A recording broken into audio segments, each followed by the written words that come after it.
Hello everyone and welcome back to the Pillars of Eternity Let's Play. Last time skipped the video. I'm very Take sad. care of it. But no matter. We're here in we're gonna go to the Ducal Palace. I wonder if we can actually access the what's going on here? We demand to see the Duke. He's busy. Settle down or you'll feel the back of my blade.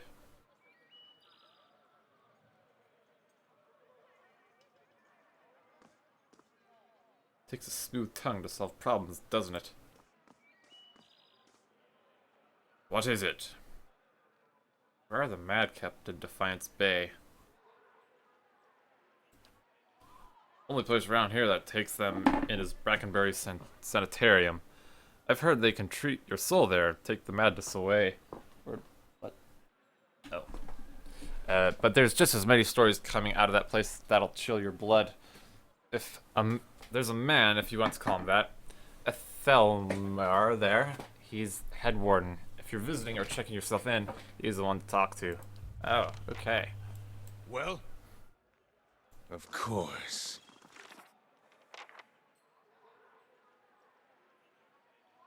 Okay, well, I guess that's the best place.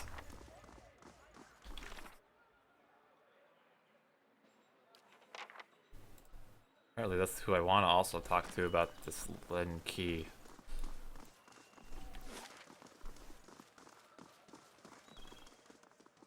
Don't know where the sanitarium is. I'm gonna guess it's in Brackenbury because it's the Brackenbury Sanitarium? I don't know. Best mode active. Brackenbury.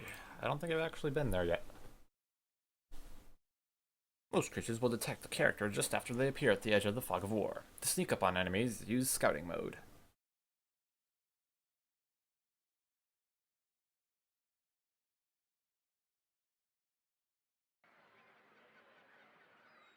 New map discovered. House Dimenal. Ooh, we ticked them off. And there's the sanitarium. Raymond Manor. The charred barrel. Hadrit House. Interesting. Oh, you don't like these guys. The woman is absorbed in a book, muttering softly as she reads. Greetings. 18. The woman stands in the shade of the garden, muttering to herself. She's fixated on the pages of a large and well-worn tome, seemingly oblivious to the blooming flowers and the cool, fragrant breeze. Wouldn't most people who pass by here be? I don't know. She only looks up when your shadow crosses her page. Do you mind? I'm rather busy. What are you so busy with? She snaps her book shut. I'm studying soul attachment. We all know that souls move into people at birth and out of them at death, but we still have a lot of questions about what makes them stick, so to speak. What do you mean about making them stick? She brushes a stray lock from her forehead. Souls power bodies and give their tissue life, but only when they're firmly attached. It's separation that leads to a whole spate of soul-related ailments, including the Hollowborn. But if we understood how to reattach souls, we could end Wadewynn's legacy, maybe even conquer death. She scratches behind her ear. That's the theory, anyway. Unfortunately, I don't have all the research I need to put it into practice. What exactly do you need? There's a manuscript called The Theorems of Pangram. It contains research from Pangram's experiments on detached souls. The Hall of Revealed Mysteries is rumored to have a copy in the Elder Archives. Pangram's work is considered to be one of the more daring animancy texts. Not something generally circulated among novices, nor easy to get a hold of. I wonder if we might have a peek at it.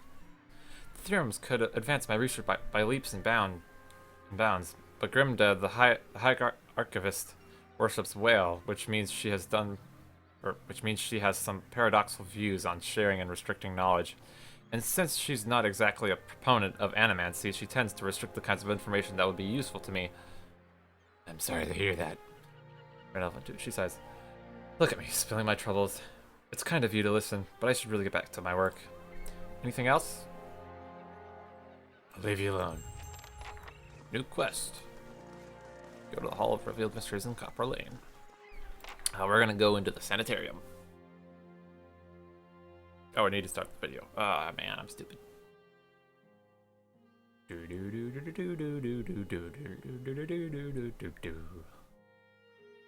Okay.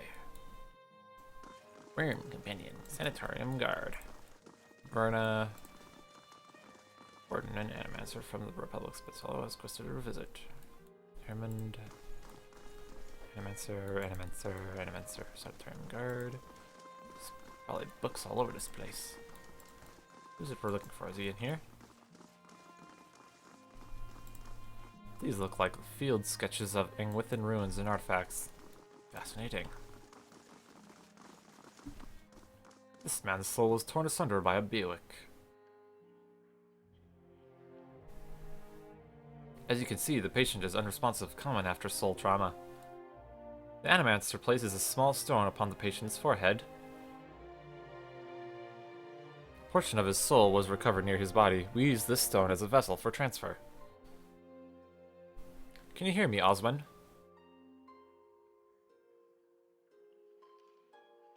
The patient's eyes slowly open before a panicked, wild expression washes over him. Unfortunately, the extended disassociation has permanent side effects. The patient becomes more agitated, grunting and moaning as he tugs at his bonds. With further research, we're confident that we'll be able to rehabilitate patients like Oswin.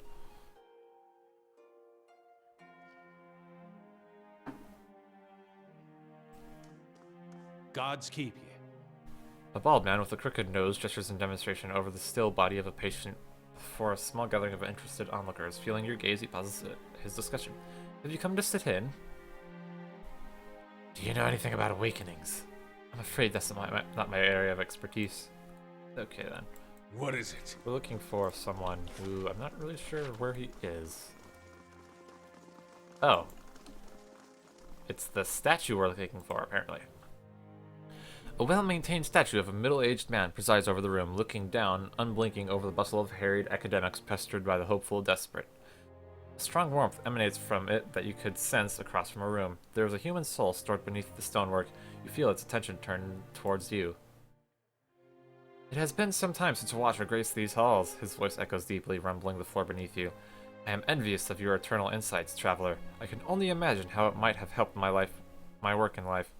Now, what is it that has brought you to my sanitarium? Does anyone here know anything about awakenings? There's an animancer on the lower floor who came all the way from Revua to study them. Take the stairs down and look for Belisige. I don't know how to pronounce it. Okay. You may have a member of the Leaden Key in your midst. Thelmore groans and the stone around him shudders. I could have done without hearing that today. Many of their intrusions have been into our affairs. Of course, one can seldom be certain whether they've meddled with or whether calamity has struck on its own. But a few of their less skilled infiltrators have been exposed from time to time. They're a perpetual nuisance. Once again, I am reminded of how envious I am of your gifts. I suspect that they would be of some use in verifying one's identity. You are at odds with the Leaden Key as well, I take it. They have something I need. I hope it isn't knowledge you seek. They are seldom keen to part with it. Do you have some idea of who this person might be?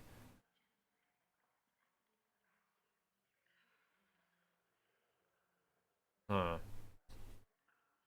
Patient? We're not really sure. I won't know until I've met them. Very well. In that case, I would recommend you speak first with our resident animancers. They have frequent interactions with both patients and colleagues. You'll find them here or in their offices downstairs. You will report anything suspicious to me immediately. This is my only request.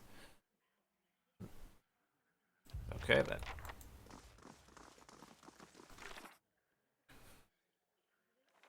And who waits? What about two-sided? Find an expert on awakenings. Alright, well, we're gonna head downstairs then. Maybe we'll talk to some animancers down there if there are any.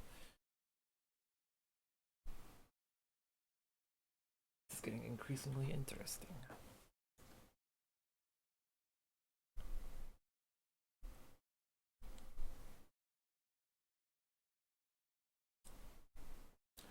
We're not even... Wait.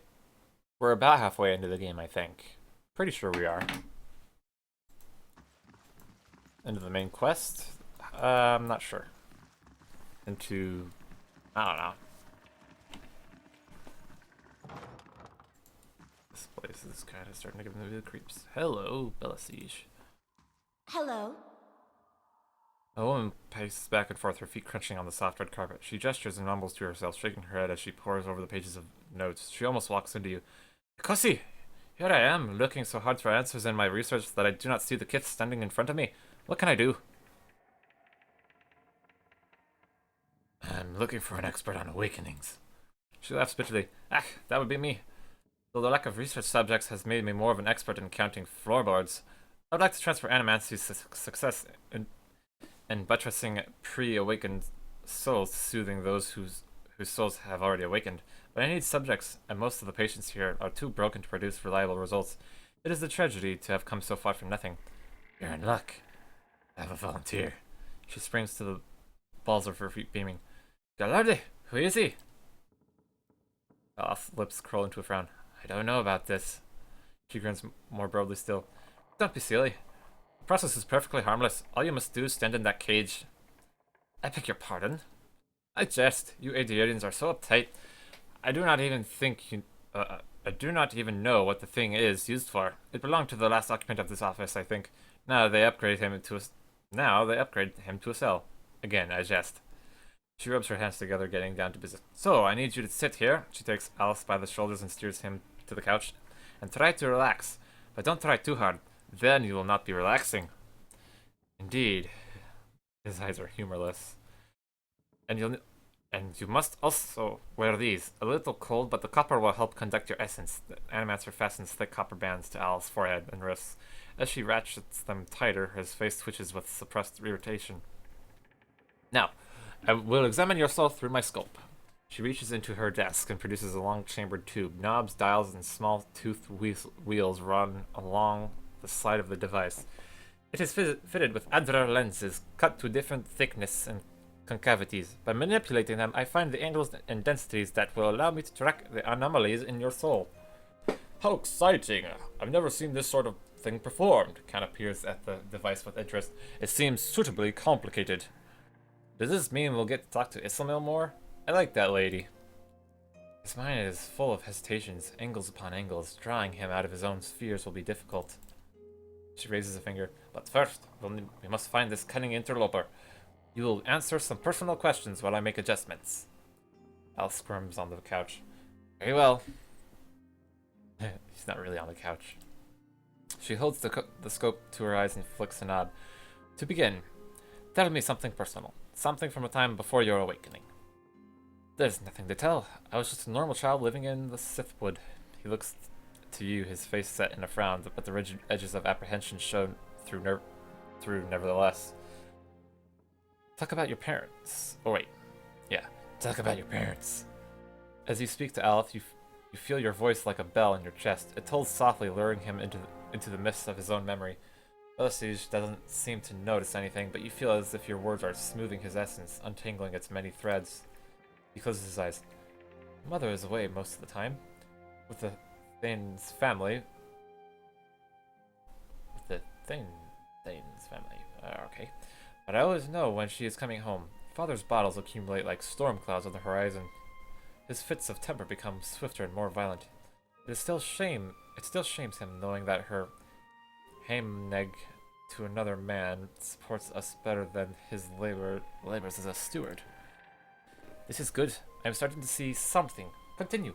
Tell us about the time you were awakened. She bites her tongue as she twists one of the dials. I am in my 5th year of training. Mother is home. I can let my guard down a little because when she is around, he is usually only angry with her. But he has heard that I have had trouble casting missiles, that my flame shields are unstable. He's furious that I have failed, and Mother's presence reminds him that he has failed too. The first blow takes me by surprise. One moment I am sweeping the kitchen, the next I am sprawled on the ground, stupidly looking at flecks of my blood on the tile, his boots glistening with fresh polish fled across the floor. He kicks me in the stomach, and I curl up to shield my vitals, but it's pointless. Protecting one thing only leaves something else exposed. Still huddled on the ground, I retreat as fast as I can. I retreat until the vision of the kitchen and my own trembling knees is nothing but a pinprick against a field of black. His jaw locks and his eyes twitch beneath their lids. Mariko! Bellisius furiously cranks the knobs along her scope. He's hypnotized himself with this old memory. You've got to bring him out of it. Quickly, I almost have it. Slap.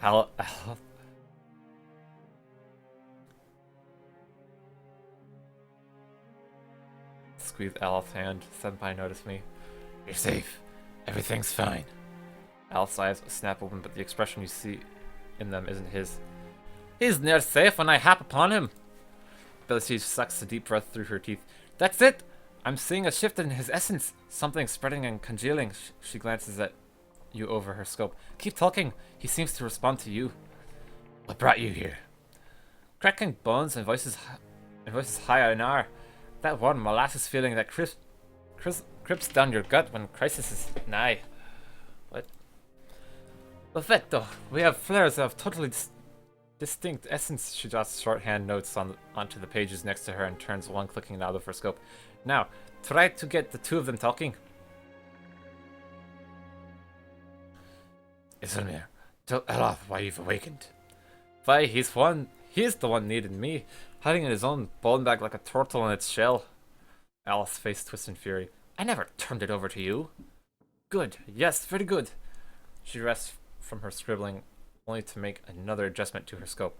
I can now see two separate patterns of essence. Where he ebbs, the other flows.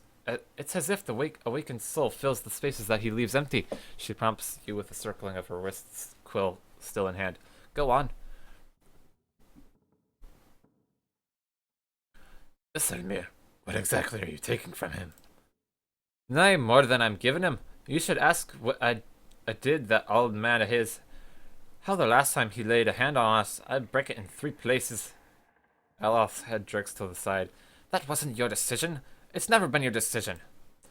Nay, was awakening. But now I'm stuck with you. And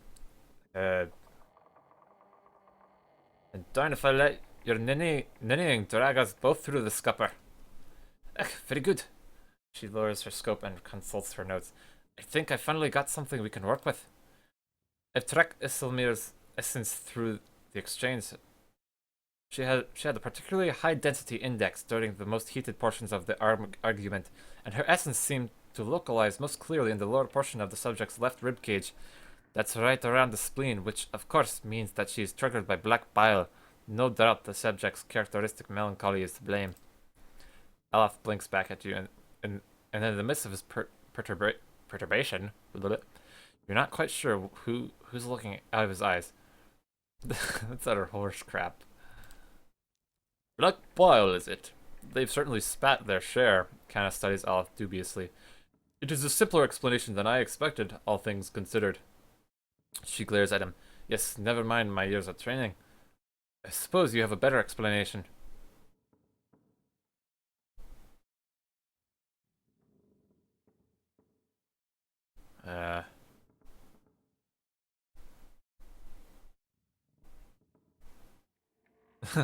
If you're right, then removing Al's spinning should cure him. I'm not gonna say that. I'll go with the diplomatic response. You're close. I think Isilmir's appearances are related to potential sources of trouble for Elaf. Bellisius carefully scratches her jaw, her gaze darting between you and Elaf. I suppose that could be true. She drops another note. I'll have to check this against other research. He removes the cover bands. Well and good for you, but what does this mean for me? Bellisius frowns at her notes, tapping her cheek with a quill and making a grand show of concentration. However, you catch her stealing a glance at you over the pages. What does this say? Uh-oh. Uh-oh. What is this? Tries to control from you when she thinks you can't face the problem on your own. You can't let her make these decisions for you. She did you a favor by dealing with your father, didn't she? I think she's trying to help you stand up for yourself. You may not like her methods, but you should try to hear her out. It seems that Samir steps in when she determines that you're in danger. It's not clear whether this is a help or hindrance. No, I think it's a hindrance in some cases. It can be. I like one.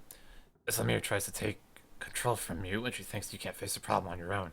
You can't let her make these decisions for you. My thoughts exactly. I'll have to be more careful about her from now on. I've got a lot to process. Regardless, thank you for your help, Abattoir. He does not look at Bellisiege. She sets her notes on her desk and returns to her scope. Well, I hope this has been as useful to you as it has been to me. I finally have material worth publishing. You'll be the toast of Revuo, Ventre Alath. His grimace melts into a crooked smile. Hey, advancing the right-wise principles of animancy. Just what you've always wanted. As you turn to leave, you catch a darting movement out of the corner of your eye. Bellisiege is humming to herself, still occupied with her scope. But Alath is holding her notes. He's just about to tuck them into his cloak when he catches you watching. He holds a finger to his lips, his eyes wide and imploring. Please, I don't want my personal information published like this, especially not after her nonsense.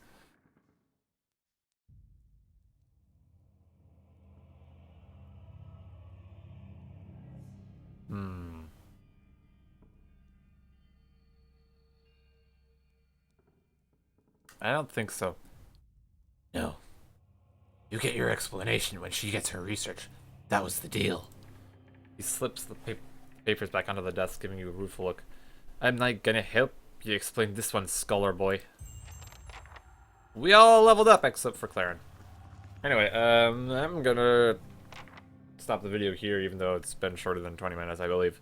Thank you for watching. I have to respond to my buddy here, and we'll see you next time.